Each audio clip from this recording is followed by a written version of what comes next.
The city doesn't move without a transportation system that carries 7.5 million people on an average weekday.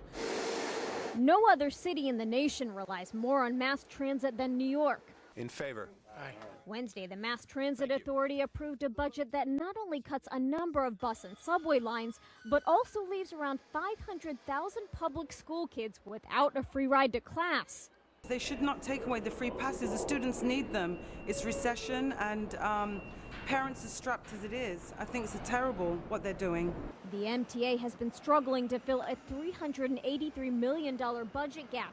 They insist the cuts were a last resort effort, but commuters don't buy it. They've been knowing about this problem, and they had a surplus at one point, and now they don't, and there has to be a better way. We came up with a particular suggestion for the service cuts, one that is supported by the New York City Council, and that's or by the leaders of the New York City Council. That's to use money from the federal economic stimulus. MTA head Jay Walter admits the agency's mismanagement of money. But at this point, the bottom line is the money has to come from somewhere. Officials say they plan to cut wasteful spending, and that could include layoffs within the MTA. We need to rethink every aspect of our operation. We need to permanently reduce the cost of what we're doing.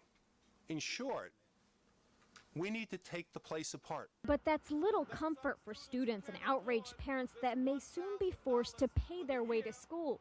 Without my Metro card, like many other students, I will not be able to go to school because it is too much. $4.50 round trip every day for me and my siblings is too much for my parents and many other parents.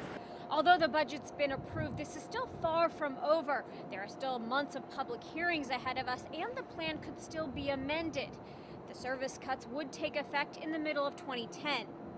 In New York, Bonnie Ghosh, The Associated Press.